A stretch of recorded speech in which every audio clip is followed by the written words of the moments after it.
दोस्तों आज बात करते हैं आर्टिकल की। आर्टिकल में ए और एन की हम बात करेंगे। दोस्तों ए कहाँ पर इस्तेमाल होता है, एन कहाँ पर इस्तेमाल होता है, इस वीडियो को देखने के बाद क्लियर हो जाएगा। दोस्तों ए और एन में आपको कभी भी प्रॉब्लम नहीं आने वाली है, तो प्लीज़ हमारी वीडियो अंत तक देखिए। दोस्तों यदि आप हमारा वीडियो पहली बार देख रहे हैं तो प्लीज़ हमारा चैनल सब्सक्राइब कर लीजिए। दोस्तों ए और एन का यूज़ करने के लिए हमें ये स्वर याद होने चाहिए। यदि हमें आ से लेके बढ़ियंग खाली तक ये स्वर याद हैं तो हम ए और एन का यूज़ बड़ी ही आसानी से कर लेंगे।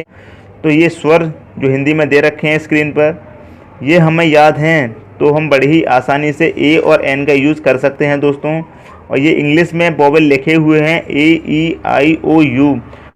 वोवेल से अगर कोई वर्ड स्टार्ट होता है हमारा तो उससे पहले हम एन लगाते हैं, लेकिन ऐसा नहीं होता है। अगर हमारा ए ई आई ओ यू से स्टार्ट हो रहा है कोई वर्ड, वहाँ पर एन लगाएंगे तो गलत भी हो सकता है। इसीलिए सही हमें तभी पता चलेगा जब हमें ये हिंदी के स्वर याद होंगे आ से लेकर बढ़ियंग खाली तक। और मैंने यहाँ पर लिख रखा है आ से बढ़ियंग खाली तक। अगर पहला अक्षर हमारा आ से बढ़ियंग खाली तक आए तो हमें एन लगाना है। यदि का से ज्ञा तक आए तो हमें ए लगाना है। दोस्तों ये एक एग्जाम्पल है, इससे हम समझते हैं। यहाँ पर लिखा हुआ है अम्ब्रेला, यहाँ पर लिखा हुआ है अम्ब्रेला। अम्ब्रेला को हम हिंदी में इस प्रकार लिखेंगे। दोस्तों तो यहाँ पर हमारा पहला अक्षर क्या है, यहाँ पर हमारा पहला अक्षर क्या है, आ, जो हमारा स्वर है, हिंदी में स्वर है यानी कि आ। और मैंने यहाँ पर लिख रखा आ से बढ़ियंग खाली तक, आहा तक। अगर कोई हमारा पहला अक्षर आता है तो वहाँ पर हमें ए एन लगाना है। तो हमारा क्या आ रहा है यानी कि आ रहा है, स्वर हिंदी के स्वर में आ रहा है, तो हमें क्या लगाना है। यहाँ पर लिखा हुआ है आ से आहा तक आएगा तो क्या लगाना है, ए एन लगाना है। तो हम यहाँ पर क्या लगाएंगे, ए और एन लगाएंगे। दोस्तों और यहाँ पर भी एक दे रखा है यूनिवर्सिटी, यहाँ पर दे रखा है, ये तो अम्ब्रेला हो गया, यहाँ दे रखा है यूनिवर्सिटी। ये भी वोवेल से स्टार्ट है, ये भी वोवेल से स्टार्ट है, ये भी यू से है और ये भी यू से है। लेकिन हम यहाँ देखेंगे ये यूनिवर्सिटी लिखा हुआ है, लेकिन यदि हम इसका पहला अक्षर देखें तो यू है, यानी कि आ से आहा तक चेक करेंगे। हम आ से आहा तक चेक करेंगे तो यहाँ पर कहीं भी यू नहीं आ रहा है। यू कहाँ पर आएगा, का से ज्ञा तक के बीच में आएगा। का से ज्ञा तक के बीच में आएगा तो हमें वहाँ पर क्या लगाना है, ए लगाना है। तो यहाँ पर क्या आएगा दोस्तों, ए आएगा। इसीलिए मैंने आपको बताया था कि ए ई आई ओ यू से स्टार्ट होने वाला वर्ड भी गलत हो सकता है। हमें वहाँ पर एन नहीं लगाना है, हमें एन लगाना है इसके अनुसार, हिंदी के जो स्वर दे रखे हैं उसके अनुसार लगाना है हमें ए और एन। अगर यहाँ पर आ से लेके आहा तक का कोई शब्द होता, कोई अक्षर होता तो हमें वहाँ पर एन लगाना होता। और ये का से ज्ञा तक दे रखा है यानी कि यू, तो हमें क्या लगाना है, यहाँ पर ए लगाना है। और एग्जांपल देखते हैं दोस्तों, अच्छे से समझ में आएगा। यहाँ दे रखा है ऑरेंज, ऑरेंज को हिंदी में इस तरह से लिखेंगे। दोस्तों ऑरेंज को हिंदी में इस तरह से लिखेंगे तो ये क्या दे रखा है, ऑरेंज। और मैंने आपको बताया था हिंदी के स्वर में यानी कि आ से लेके आहा तक हम चेक करेंगे तो ऑरेंज वहाँ पर लिखा होगा आ से आहा तक, तो हमें वहाँ पर क्या लगाना है, एन लगाना है। क्या आ जाएगा यहाँ पर दोस्तों, एन आ जाएगा। और ये भी ओ से स्टार्ट हो रहा है यानी कि ये वोवेल है और ये भी वोवेल है। यहाँ ऑरेंज इस तरह से लिखेंगे और ये लिखा हुआ है 1 रुपी नोट, यानी कि 1 किस तरह से लिखा जाएगा, इस तरह से लिखा जाएगा। तो ये हमारा हिंदी में स्वर आता है, पहला अक्षर नहीं आता है, यानी कि ये कहाँ पर आएगा, का और ज्ञा के बीच में आएगा। तो वहाँ पर हमें क्या लगाना है, ए लगाना है, वहाँ हमें ए लगाना है। तो यहाँ पर क्या आएगा, ए। नेक्स्ट देखते हैं, ये लिखा है ऑनेस्ट मैन।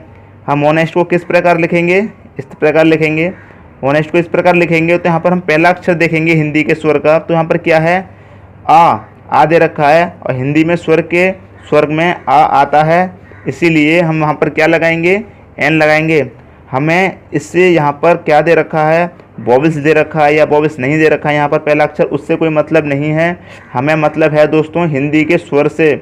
यदि हिंदी का स्वर यहाँ पर हमारा पहला अक्षर आएगा तभी यहाँ पर हमें ए या ए एन लगाना है। नेक्स्ट देखते हैं, यहाँ पर लिखा हुआ है हॉर्स। हॉर्स को इस प्रकार लिखेंगे और यहाँ पर जो पहला अक्षर आ रहा है हमारा वो स्वर नहीं है। जो स्वर नहीं है कहाँ पर आएगा, ये का और ज्ञा के बीच में आएगा, इसलिए हमें यहाँ पर क्या लगाना है, ए लगाना है। दोस्तों नेक्स्ट देखते हैं एलिफेंट। जब हम एलिफेंट को चेक करेंगे दोस्तों तो यहाँ पर क्या, एलिफेंट को इस प्रकार लिखेंगे तो यहाँ पर पहला अक्षर जो आ रहा है हमारा हिंदी का स्वर आ रहा है यानी कि ए। आ से लेकर आहा तक मैंने बताया था, अगर कोई भी पहला अक्षर आ जाए तो वहाँ पर हमें एन लगाना है। तो पहला अक्षर हमारा क्या आ रहा है, यहाँ पर स्वर आ रहा है, तो यहाँ पर इसलिए क्या लगाएंगे, एन लगाएंगे दोस्तों। नेक्स्ट देखते हैं, यहाँ पर लिखा हुआ है यू, EWE, ये भी एक वोवेल से स्टार्ट है, लेकिन इसको अगर लिखेंगे तो इस प्रकार लिखा जाता है यू। लेकिन अगर हम इसे चेक करें यू को, तो ये हमारा स्वर नहीं है। ये कहाँ पर आएगा, यू का और ज्ञा के बीच में आएगा, इसीलिए हमें यहाँ पर क्या लगाना होगा, ए लगाना होगा, एन नहीं लगा सकते। ये लिखा हुआ है दोस्तों ईगल। नेक्स्ट देखते हैं, ईगल लिखा हुआ है। ईगल को यदि हम लिखें तो इस प्रकार लिखा जाएगा, और यहाँ पर पहला अक्षर क्या आएगा, एक हिंदी का स्वर, एक हिंदी का स्वर आएगा पहला अक्षर। जब हिंदी का स्वर पहला अक्षर आता है तो हमें क्या लगाना होता है, AN। अब नेक्स्ट एग्जाम्पल देखते हैं दोस्तों, यहाँ तक समझ में आ गया होगा। दोस्तों ये कुछ महत्वपूर्ण एग्जाम्पल हैं। यहाँ पर लिखा हुआ है FIR। यदि हम FIR को लिखेंगे हिंदी में तो इस प्रकार लिखा जाएगा FIR। यदि हम इसका पहला अक्षर देखें, तो क्या लिखा हुआ है, A। ये एक स्वर है हिंदी में। जब पहला अक्षर स्वर आता है तो हमें क्या लगाना होता है, AN। हमें इससे मतलब नहीं है यहाँ पर पहला अक्षर वोवेल हो या ना हो, उससे हमें कोई मतलब नहीं है। हमें मतलब है हिंदी के स्वर से। यदि पहला अक्षर हिंदी का स्वर आता है तो हमें एन लगाते हैं। नेक्स्ट देखते हैं, फॉरेस्ट ऑफिसर। अब फॉरेस्ट लिखेंगे तो इस प्रकार लिखा जाएगा, इसका पहला अक्षर क्या होगा, फा। पहला अक्षर फा होगा, जो कि का और ज्ञा के बीच में आता है, तो हमें क्या लगाना होगा, ए लगाना होगा दोस्तों। नेक्स्ट देखते हैं MLA। यदि हम MLA लिखेंगे तो इस प्रकार लिखेंगे MLA। तो यहाँ पर पहला अक्षर जो हमारा क्या होगा, एक स्वर होगा हिंदी का। जब हिंदी का स्वर होगा तो हमें क्या लगाना है, AN लगाना है। ये लिखा हुआ है SDO कैसे लिखेंगे, SDO। इसका यदि हम पूरे का पहला अक्षर देखें तो क्या लिखा हुआ है, स्वर।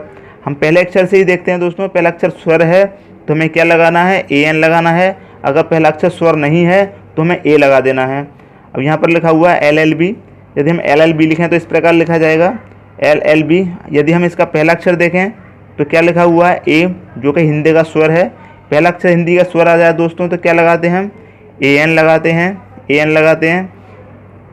नेक्स्ट देखते हैं, नेक्स्ट एग्जाम्पल है IAS को यदि हम हिंदी में लिखेंगे तो कुछ इस प्रकार लिखा जाएगा IAS का यदि हम पहला अक्षर देखें तो क्या लिखा हुआ है, आ स्वर में आता है सर। ये आ स्वर का स्वर है एक। तो यहाँ पर जब स्वर आता है तो हमें क्या लगाना होता है, AN लगाते हैं दोस्तों। जब स्वर नहीं आता है पहला अक्षर तो हमें ए लगाना होता है। यहाँ पर NGO लिखा हुआ है। NGO को हिंदी में लिखें तो इस प्रकार लिखा जाएगा।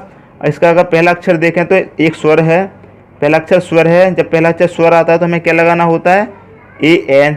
यहाँ पर यूनिट है, यूनिट एक वोवेल से स्टार्ट है, लेकिन मैंने बताया वोवेल से हमें कोई मतलब नहीं है, हमें मतलब है हिंदी के स्वर से। जबकि पहला अक्षर हिंदी का स्वर हो तो हमें AN लगाना है, पहला अक्षर हिंदी का स्वर ना हो तो हमें ए लगाना है। और यहाँ पर अगर पहला अक्षर चेक करें तो यू आ रहा है, यूनिट इस प्रकार से लिखा जाएगा। पहला अक्षर कॉन्सोनेंट आ रहा है, यानी कि स्वर नहीं आ रहा है हमारा, तो क्या लगाते हैं, ए लगाते हैं दोस्तों यदि आपको हमारा वीडियो पसंद आया तो प्लीज़ दोस्तों में शेयर कीजिए, हमारे चैनल को सब्सक्राइब कीजिए, वीडियो को लाइक कीजिए और हमें कमेंट करके बताइए आपको हमारा वीडियो कैसा लगा दोस्तों। धन्यवाद दोस्तों।